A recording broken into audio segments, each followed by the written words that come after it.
Divers gathered at Neil Obendorf's home, waiting and praying. Why hasn't the Coast Guard called us? Why haven't they called us? Then about 11 o'clock this morning, the call came. One of the search planes had spotted something. All they can say right now is that it's 3 persons in the water. They don't know who it is. And they can't tell condition. Can they tell alive? They can't even tell you that. The 3 men had been sighted by one of the searchers, a private pilot and friend, about 8 miles off the Venice coast. And as soon as we were turning onto our 7-mile course north, Shane all of a sudden gives a hoot out. It's like, wait a minute, and he looks over, and I look over, and we're like, oh my God, you know, there they are. The men were rescued by a Coast Guard helicopter and taken to Venice Hospital.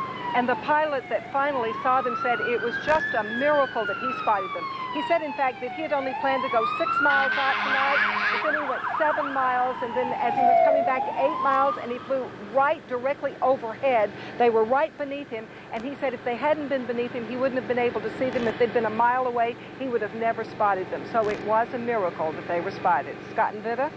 For the Sun Coast, this is First News at 5. An amazing story of survival. 3 men missing for days on the Sun Coast are found. Good evening, I'm Heidi Godman. And I'm Monica Yadav. The men took off on a diving trip this weekend and didn't come back. But tonight, folks in Venice are celebrating what some are calling a miracle. The 3 have been found alive. News 40's Linda Carson joins us from the hospital where the 3 men are. Linda, how's it going?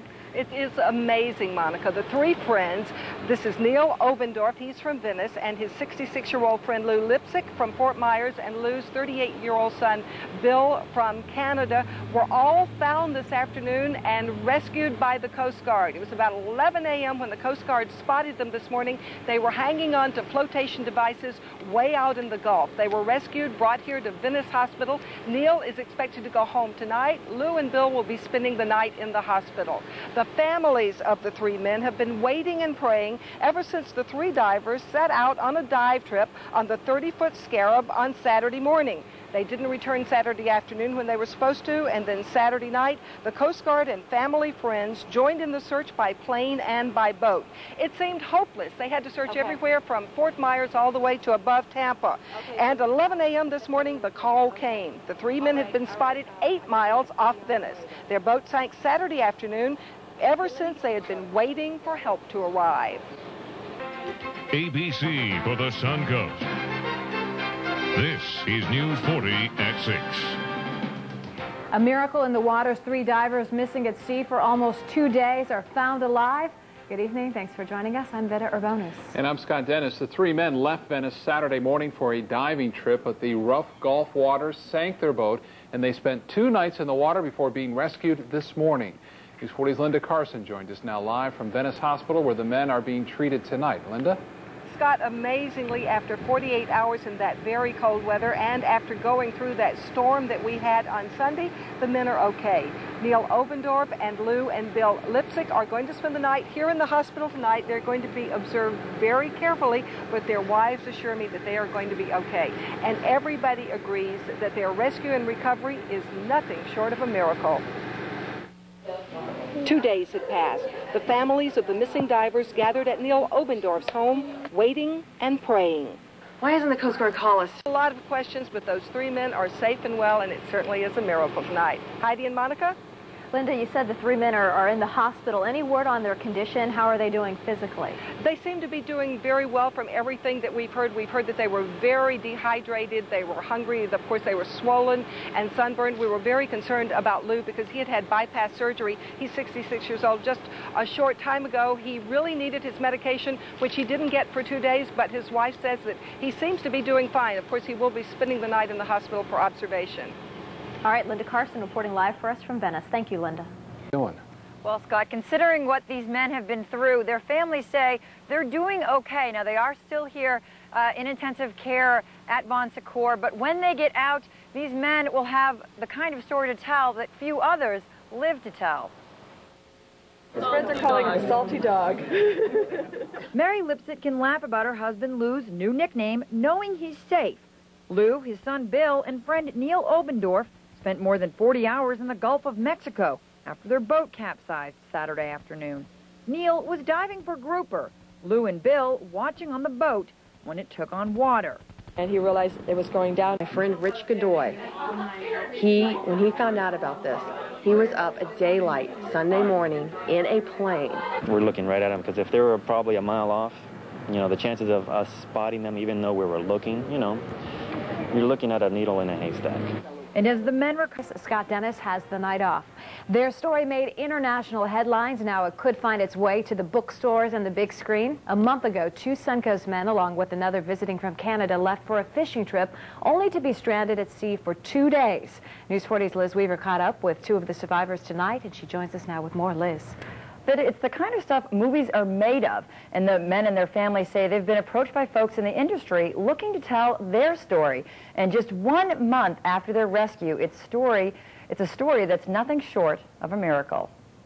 Forces report, I wish we had more time, because when you hear what those guys went through, you can really understand why somebody would want to write a book or make a movie about it, because it's just absolutely unbelievable. It really is. Nearly 2 days these women have waited. They will call us. The Coast Guard will call us. We're not going to move until we hear from the Coast Guard. Their husbands have been missing since leaving for a dive trip off Venice on Saturday. Since then, all they could do was pray and wait for answers. We're getting rumors that my husband and the other 2 men were found. At 11:30 on Monday morning, they got the call they were waiting for. So we can leave and go to the Venice hospital because that's where they're taking them. They all walked out of the aircraft. The women loaded into their car. At about the same time, their husbands, alive and well, if not a little weak, were airlifted to the Venice airport after a family friend in a private plane spotted them afloat nearly 8 miles off Venice. From the airport, the men were next taken to Venice Hospital where they received medical treatment. Now, maybe even more important than the doctor's care, it was the first chance the men had to see their families in 3 days. I kissed him. I said, "Can I kiss you?" Kissed him. Oh, kissed him. I kissed him. I gave him a big hug. I'm not going to yell at him. Yeah, we were all having a good hope in that, but the water was cold. But it's what 2 men found in a matter of 15 minutes that matters. All of a sudden we hear Shane, like, wait, you know, and all of a sudden we look over and it's like clear as day. While Rich Godoy flew the plane, Shane Steinberg kept a close watch. Both looking for 3 friends who've been missing since Saturday. I wanted to be able to help as much as possible because I know if the tables were turned, you know, things would be done for me, and I would want the same. I couldn't believe it. I just didn't realize we'd really find them. Rich and Shane are both longtime friends of the boaters, so when asked to help find them, they didn't think twice. I didn't want to come home again empty-handed, whether it was us or the Coast Guard or whoever. You know, I think it was a good experience, and I'm just very grateful that it worked out the way it did. Now, their search began on Sunday, just 1 day after the Coast Guards began looking. They searched all day Sunday with no luck. But come Monday morning, just 15 minutes into their search, they found exactly what they were looking for. They were just waving their arms, you know, make sure we saw them. Once spotted, they radioed for help. From there, the Coast Guard and local officials moved in. We were just all happy and just praise God. One of the stormiest day, clinging to life jackets and their dive tanks, and it wasn't just any weekend. They survived one of the stormiest days we've had in months. It all happened off the coast of Sarasota County, and Fox 13's Steve Nichols was there. Lou Lipsit is 66 years old, has had heart surgery, and just spent 2 days in 68-degree water. No wonder his legs are a little shaky. But he's one of 3 men who rewarded loved ones by surviving.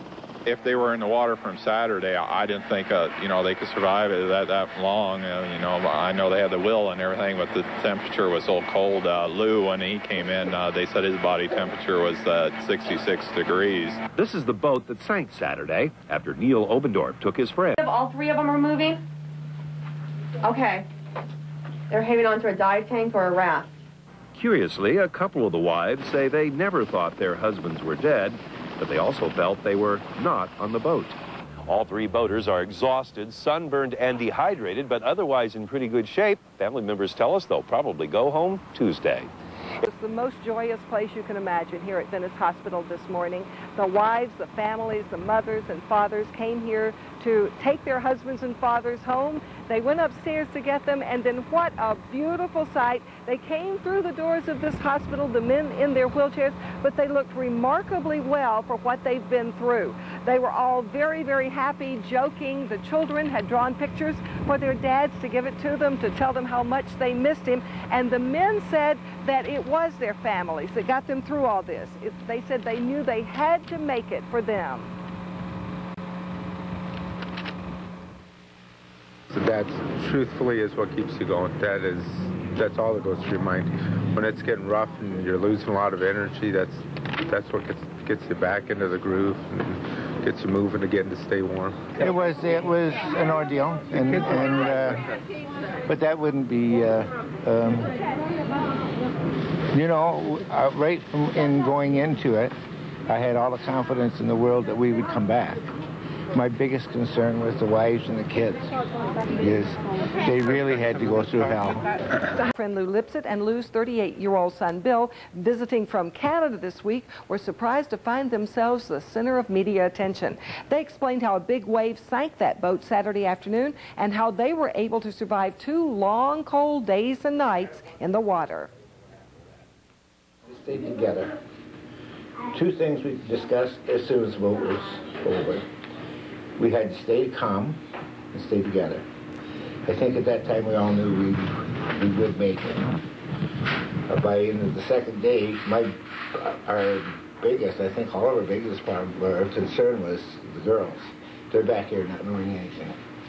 So we said a lot of prayers for them. Lou had a quadruple bypass a couple of years ago, and his wife Mary was extremely worried because he was missing his medication. But Lou says the tests at the hospital show that he is in better shape now than he was before this ordeal began. But he says he's not going to continue this type of treatment. Monica? All right, good news for all those families involved. Thank you, Linda. On Tuesday, we had to stay calm and stay together. I think at that time we all knew we would. Sleeping because your head would nod down and the waves would catch you from behind, so they were, as soon as it got you, and they were constant.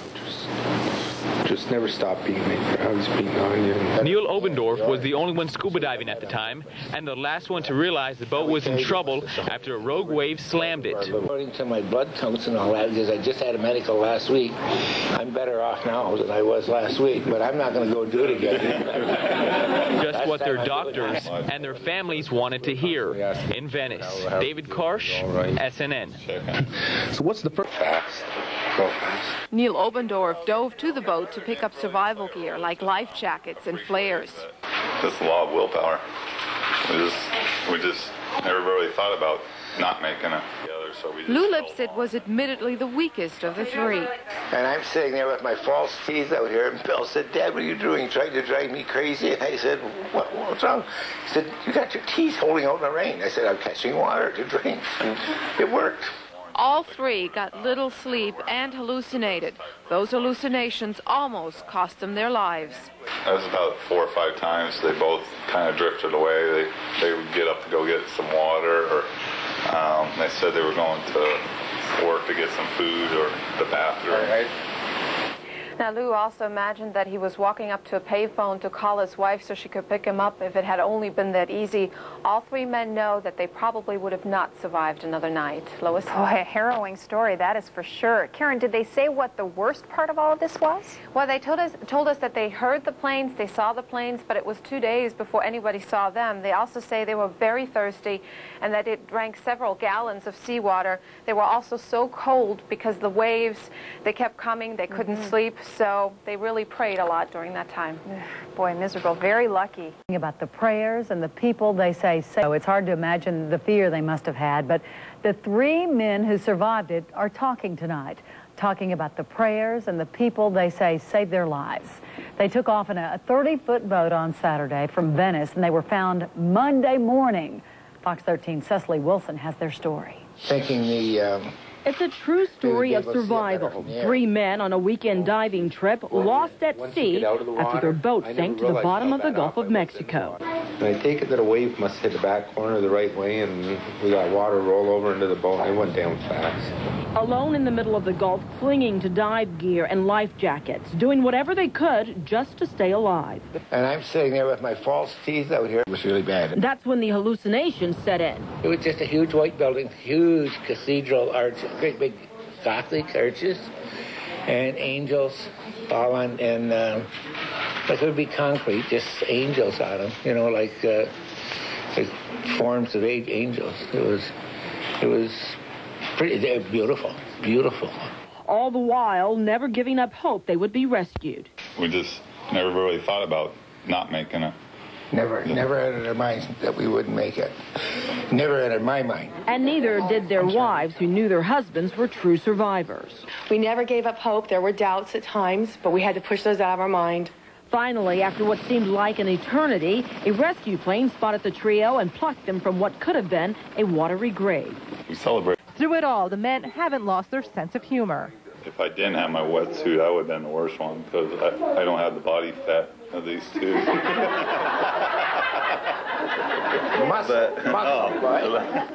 It's an experience that's given them a whole new outlook on life.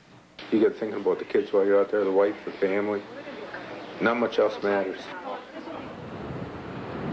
All 3 men tell us that they plan on heading back out on the water one day, but Neil Obendorf, the boat owner, tells us that he plans on looking into some better safety gear for the next trip. On Lido Beach, I'm... Friend Neil Obendorf were released from the hospital this morning. The men's boat capsized Saturday afternoon, and it took more than 2 nights to find them. All 3 spent the night at Venice Hospital and are glad to be home. I was up most of the night, just had a hard time sleeping and stuff. But that bike heat, feel rough, but it feels good to be out of the water, that's for sure. All 3 men are sunburned and exhausted. They battled 10-foot waves, little sleep, and hallucinations. They say the only reason they survived is because they stuck together. While winds made its fenders